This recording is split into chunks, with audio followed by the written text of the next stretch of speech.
नमस्कार दोस्तों, मैं दीपशिका। आज इस वीडियो में मैं बात करूंगी सुप्रीम कोर्ट के लेटेस्ट जजमेंट के बारे में, जिसमें सुप्रीम कोर्ट ने रिकवरी एजेंट्स को फटकार लगाते हुए, रिकवरी एजेंट्स को गुंडों का समूह बताते हुए रिकवरी एजेंट को ये आदेश दिया कि जो रिकवरी एजेंट द्वारा जो भी पीड़ित व्यक्ति है उसको 5 लाख का कंपनसेशन देना पड़ेगा और साथ ही रिकवरी एजेंट के खिलाफ आईपीसी की धारा 406, 420 और 471 के तहत कार्रवाई जल्द से जल्द करने के लिए और साथ ही चार्जशीट 2 महीने के अंदर फाइल करने का आदेश दिया। आखिरकार ये मामला है क्या, जानने के लिए वीडियो को अंत तक देखें। जब ये मामला निचली अदालत में गया था तो बैंक ऑफ इंडिया ने अपने लोन के आउटस्टैंडिंग अमाउंट को देवाशीष बी रॉय चौधरी द्वारा न भरने के एवज में कार्रवाई करते हुए जो वाहन है उसको रिकवरी एजेंट द्वारा जब्त कर लिया गया था। अब जानते हैं कि आखिरकार ये जो मामला था वो शुरू कैसे हुआ। बैंक जो देवाशीष बी रॉय चौधरी है उसने बैंक से लोन लिया था एक कमर्शियल बस खरीदने के लिए, और जिसका जो लोन अमाउंट था वो था 15.15 लाख।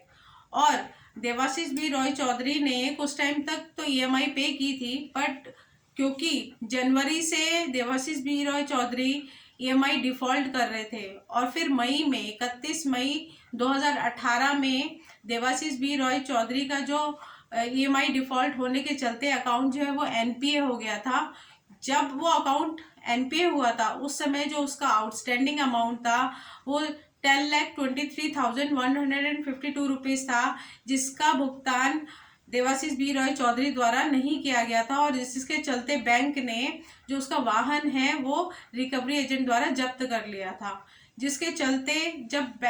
दोनों के बीच में जब अदालत ने दोनों के बीच समझौता हुआ था और वो समझौता एकमुश्त समझौता यानी कि वन टाइम सेटलमेंट था, जो आउटस्टैंडिंग अमाउंट 10,23,192 था, उसके एवज में जो सेटलमेंट हुआ था वो 1,80,000 का हुआ था। उसका भुगतान है वो देवाशीष बी रॉय चौधरी को बैंक को करना था और उसका भुगतान जब सेटलमेंट हो गया था तो उसका भुगतान देवाशीष बी रॉय चौधरी ने बैंक को कर दिया था। उसके बाद बैंक को वाहन था वो उसको वापस सौंपा जाना था देवाशीष बी रॉय चौधरी को, पर बहुत कोशिशों के बाद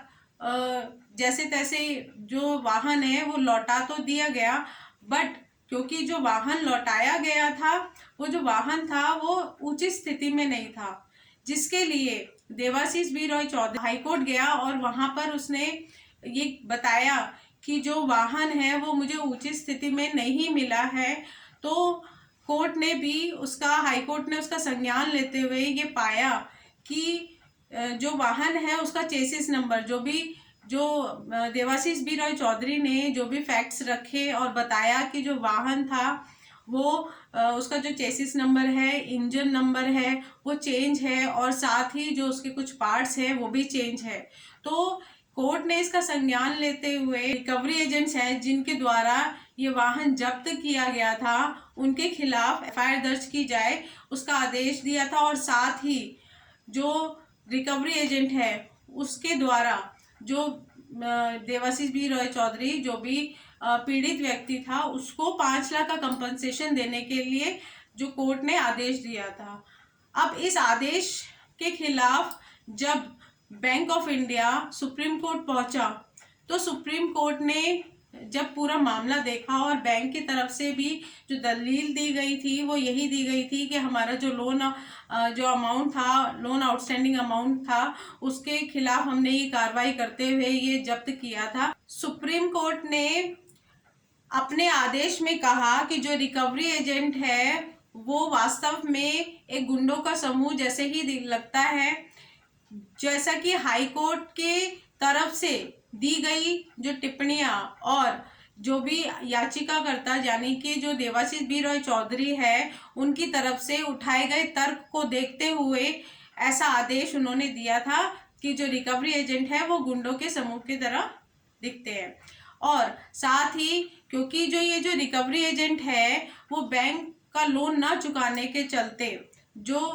लोगों को परेशान करते हैं, उसके चलते ये आदेश दिया गया था। सुप्रीम कोर्ट ने साथ ही कहा कि ट्रायल कोर्ट चार्जशीट पर संज्ञान लेगा और कानून के अनुसार कार्रवाई करेगा। सुप्रीम कोर्ट की बेंच ने कहा कि जो रिकवरी एजेंट है या फिर जो फर्म है, जो रिकवरी एजेंसी है, उसके द्वारा वाहन को हुए नुकसान के लिए जो पीड़ित व्यक्ति है वो किसी भी तरह की क्षतिपूर्ति के लिए हकदार हो। ने ये सब देखते हुए ये निर्देश दिया और कहा कि जो हाई कोर्ट का जो ऑर्डर था कंपनसेशन देने का, जो देवाशीष बी रॉय चौधरी जो कि वहाँ पे पटिशनर थे और यहाँ पे वो रेस्पोंडेंट है, तो उस ऑर्डर में इंटरफेयर नहीं करते हुए कंपनसेशन को ग्रांट करने का एक तो निर्देश दिया और साथ ही पीठ ने वाहन को उचित स्थिति में वापस न लौटाने के चलते जो क्षेत्रीय पुलिस आयुक्त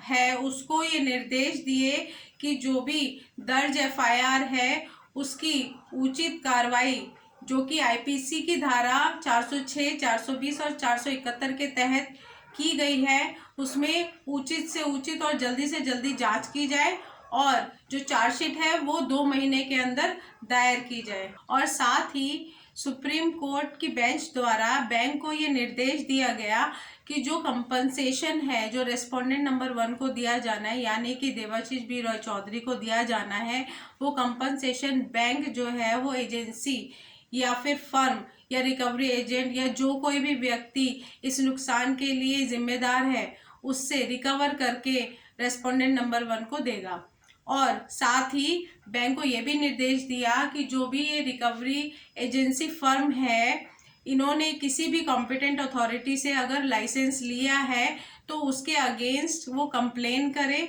और जो उनका लाइसेंस है उसे रद्द कराए और जिसके लिए वो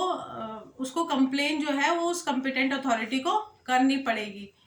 तो ये था इस जजमेंट का वर्डिक्ट। जो रिकवरी एजेंट्स हैं वो किस तरह से वसूली करते हैं, अपने पावर का यूज़ करके हरासमेंट करते हैं, तो ये हरासमेंट के खिलाफ ही, ये रिकवरी एजेंट्स के खिलाफ ही ये जजमेंट था जिसमें जो रिकवरी एजेंट है उनको सुप्रीम कोर्ट द्वारा फटकार लगाई गई थी।